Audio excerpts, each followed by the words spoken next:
사랑하는 재림 성도 여러분, 안녕하십니까?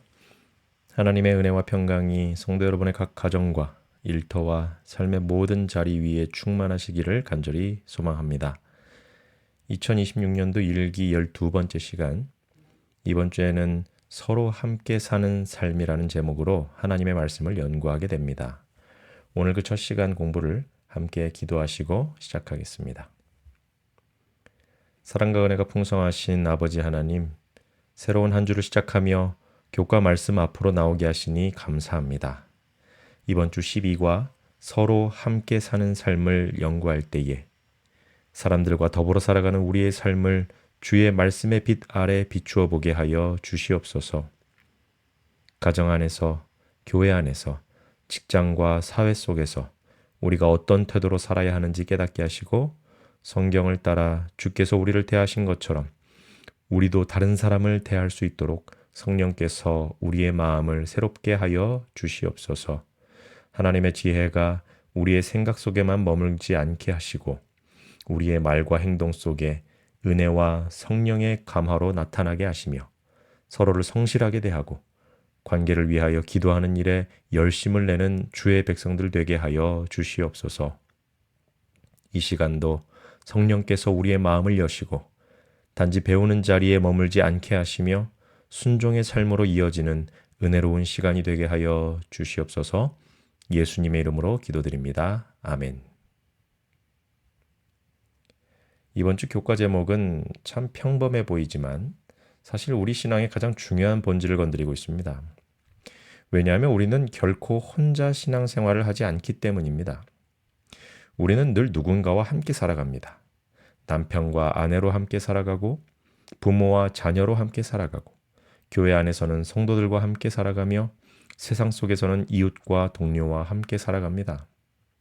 그러므로 내 신앙이 참된가 하는 문제는 결국 내가 사람과 함께 살아가는 방식 속에서 드러나게 되는 것입니다. 우리는 흔히 신앙을 하나님과 나 사이의 관계로만 생각하기 쉽습니다. 물론 그것은 매우 중요합니다. 그러나 성경은 늘 그 다음 질문을 던집니다. 그러면 내가 하나님을 믿는다고 하는 그 믿음이 가장 가까운 사람과의 관계 속에서는 어떻게 나타나고 있느냐라는 것이죠. 교회 안에서는 참 경건해 보이는데 집에서는 거칠고 예배 시간에는 은혜롭게 말하는데 정작 배우자에게는 차갑고 말씀을 안다고 하면서도 자녀를 대할 때는 분노와 조급함이 앞서고 일터에서는 세상 사람들과 다를 바 없이 불평과 자기 중심성에 사로잡혀 있다면 우리는 다시 복음을 배워야 합니다. 이번 주 교과는 바로 그런 의미에서 대단히 실제적이며 대단히 중요합니다. 이번 과에서는 골로새서와 에베소서를 중심으로 부부관계, 부모와 자녀의 관계, 직장 안에서의 관계, 서로를 위한 기도, 그리고 믿지 않는 사람들 앞에서의 지혜로운 삶을 차근차근 살펴보게 됩니다. 하나님께서는 우리에게 단지 잘 지내라라는 정도의 교훈을 주시는 것이 아닙니다. 예수 그리스도의 복음이 인간관계를 어떻게 새롭게 하는지를 보여주고 계시는 것이죠. 우리의 가정이 그리스도의 사랑으로 세워지고 우리의 말과 태도가 성령의 은혜를 담게 되며 서로를 위해 기도하는 삶이 회복될 때에 교회는 진짜 교회다워지고 가정은 비로소 작은 천국이 되며 세상은 우리를 통해 예수님을 보게 될 것입니다. 이번 주 교과를 연구하는 동안 우리 성도 여러분의 삶의 각 자리마다 이러한 은혜가 실제로 나타나게 되기를 주의 이름으로 축원합니다. 우리 함께 이번 주 기억절을 읽어보도록 하겠습니다. 골로새서 4장 6절입니다. 너희 말을 항상 은혜 가운데서 소금으로 맛을 냄과 같이 하라. 그리하면 각 사람에게 마땅히 대답할 것을 알리라. 아멘. 이번 주 기억절은요, 우리가 한 주 동안 배우게 될 모든 내용을 아주 짧지만 분명하게 요약해 주고 있습니다. 너희 말을 항상 은혜 가운데서 소금으로 맛을 냄과 같이 하라.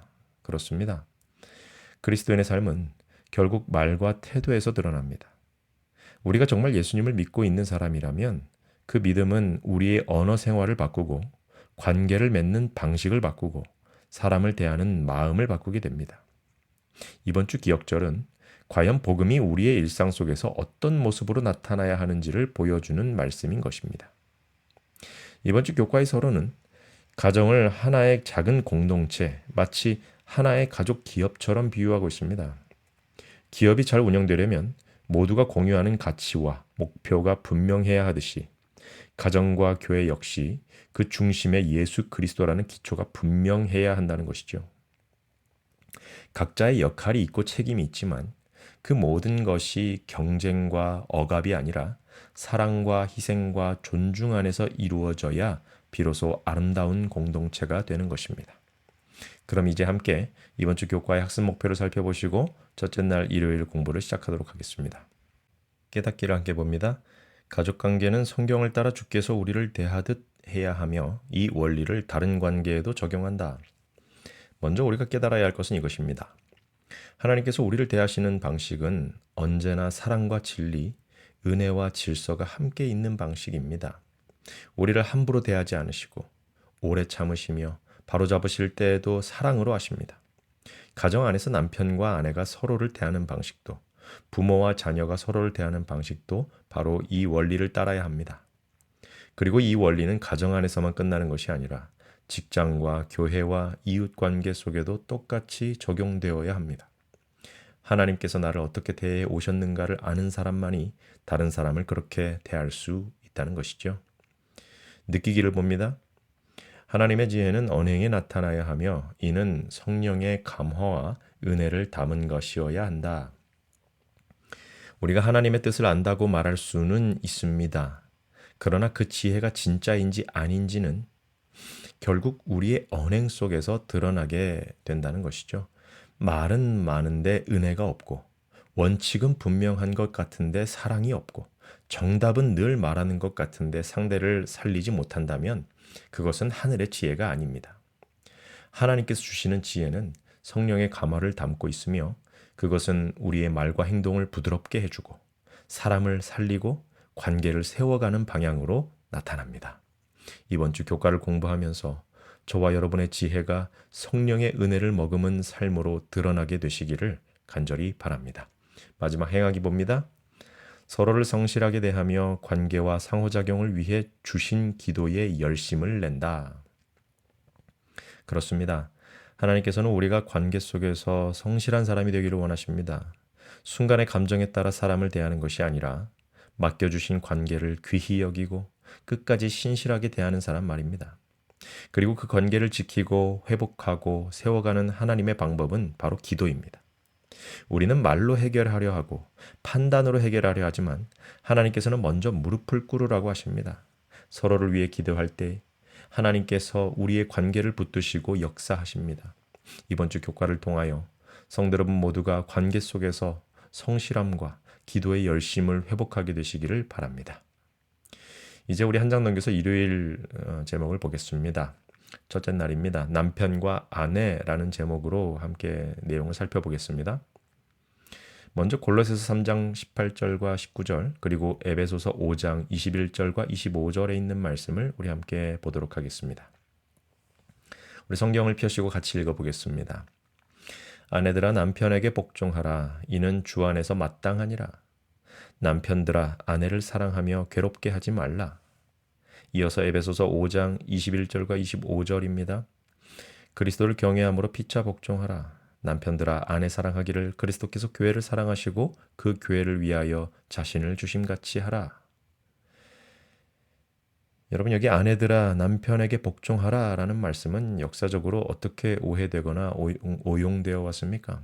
그리고 이 말씀을 바르게 이해하게 하는 중요한 표현은 과연 무엇일까요? 또한 에베소서 5장 21절은 이 관계를 어떻게 우리에게 설명해 주고 있습니까?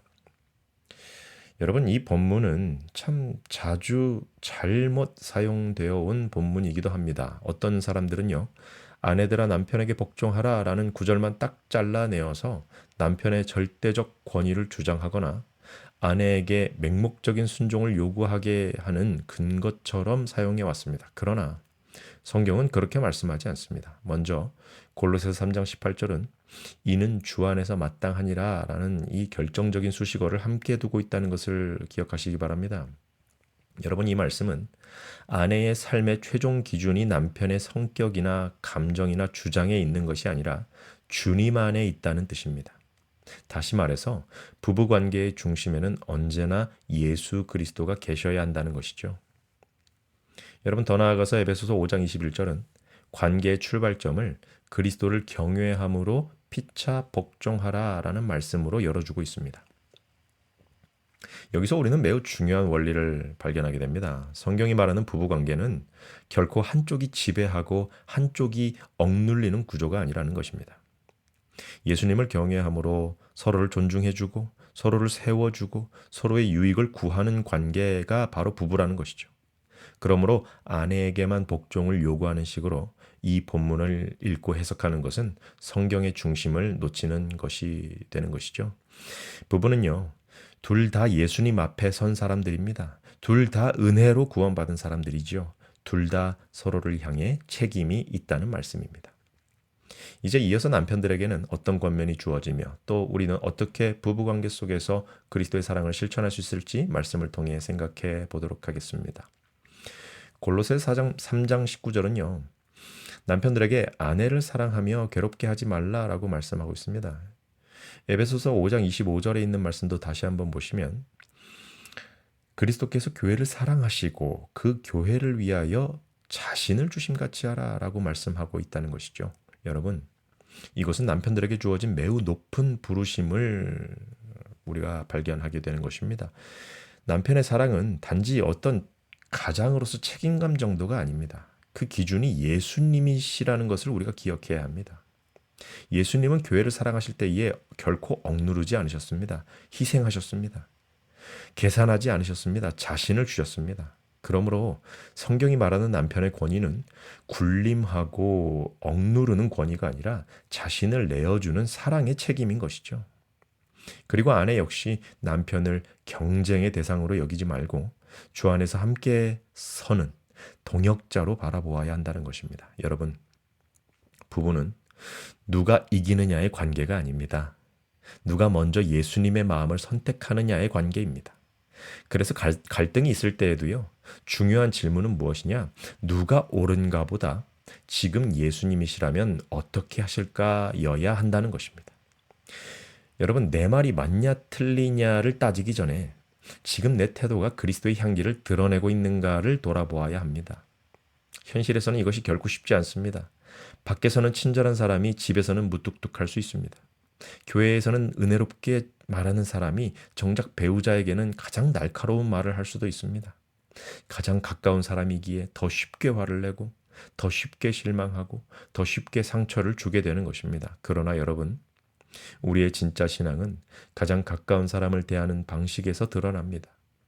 내가 예수님을 얼마나 닮아가고 있는가는 결국 집안의 말투와 표정과 분위기에서 가장 먼저 나타나게 되는 것입니다.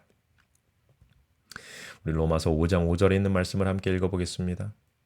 소망이 우리를 부끄럽게 하지 아니함은 우리에게 주신 성령으로 말미암아 하나님의 사랑이 우리 마음에 부은 바 됨이니. 아멘. 결국 부부관계 속에서 참된 사랑을 실천하는 것은 인간의 성격과 결심만으로 되는 것이 아닙니다. 성령께서 하나님의 사랑을 우리 마음 가운데 부어주실 때 가능합니다. 그래서 우리는 날마다 기도해야 합니다. 내 배우자를 바꿔달라고 하기 전에 먼저 내 안에 주의 사랑을 부어달라고 기도해야 합니다. 예수님의 사랑을 많이 경험한 사람만이 배우자를 다르게 대할 수 있습니다. 요한복음 13장 34절과 35절 말씀도 함께 기억해 보시면 참 좋겠습니다. 새 계명을 너희에게 주노니 서로 사랑하라. 내가 너희를 사랑한 것 같이 너희도 서로 사랑하라. 너희가 서로 사랑하면 이로써 모든 사람이 너희가 내 제자인 줄 알리라. 예수님께서 우리를 사랑하신 방식이 곧 우리의 기준이라는 말씀입니다. 그러므로 부부관계 안에서도 내가 받고 싶은 사랑을 주장하기보다 예수님께 받은 사랑을 흘려보내는 것이 중요합니다. 연애할 때에는 그렇게 조심스럽고 다정했는데 왜 결혼 후에는 그 노력이 줄어들기 시작했는가 하는 것입니다. 상대의 말 한마디에 귀 기울이고 표정 하나에도 신경 쓰고 기쁘게 해주려고 그렇게 애썼는데 왜 가장 가까운 사람이 된 후에는 오히려 무심해지고 쉽게 짜증을 내고 당연한 존재처럼 여기게 되는 것일까요? 오늘 교과는 그 사랑의 세심함을 다시 회복하라고 말씀합니다. 고맙다, 미안하다, 오늘 수고했다, 당신 덕분에 내가 힘을 얻는다라는 이런 작은 말들이 가정을 살리는 것입니다. 작은 배려 하나가 큰 상처를 막아주기도 합니다. 가정의 평화는 대단한 이벤트보다 일상의 작은 친절에서 자라난다는 사실을 기억하시면 좋겠습니다. 이제 영감의 교훈을 함께 읽고 첫째 날 공부를 마무리하겠습니다. 가정에서 남편의 역할. 남편과 아버지는 가정의 머리이다. 아내는 그에게 사랑과 동정을 바라며 자녀들을 양육하는 데 필요한 도움을 구한다. 그것은 당연한 일이다. 자녀들은 어머니의 자녀임과 동시에 아버지의 자녀이다. 그러므로 그는 자녀들의 행복에 어머니와 똑같은 관심을 가지고 있어야 한다. 무엇보다 그는 하나님을 사랑하고 경외하는 마음과 그분의 말씀의 교훈으로 지배를 받음으로 자녀들의 발길을 옳은 길로 인도할 수 있어야 한다. 재림신도의 가정 211페이지에 있는 말씀입니다. 여러분, 물을 주지 않으면 꽃이 시들듯이 사랑도 표현하지 않으면 메말라가게 됩니다. 사랑은 마음속에 있다고만 해서 충분하지 않죠. 말로 표현되고 태도로 드러나야 합니다. 오늘 우리 모두 결심했으면 좋겠습니다.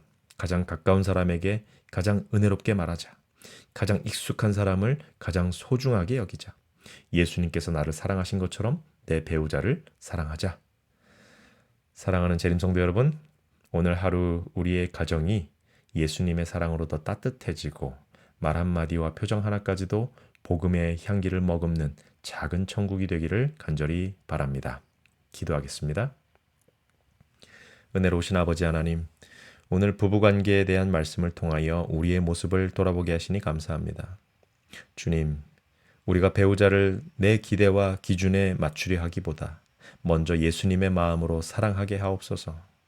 남편들은 그리스도의 희생적인 사랑을 배우게 하시고 아내들은 주 안에서 존귀한 믿음의 동역자로 서게 하옵소서. 우리의 말이 거칠어지지 않게 하여 주시고 감정적으로 반응하기보다 기도하게 하시며 가장 가까운 사람에게 가장 부드럽고 따뜻하게 대할 수 있도록 성령께서 함께하여 주시옵소서. 가정 안에 쌓인 서운함이 있다면 녹여주시고 상처받은 마음이 있다면 만져주시며 다시 사랑을 배워가는 부부들이 되게 하여 주시옵소서. 오늘 주신 말씀에 감사드리오며 예수님의 이름으로 기도드립니다. 아멘.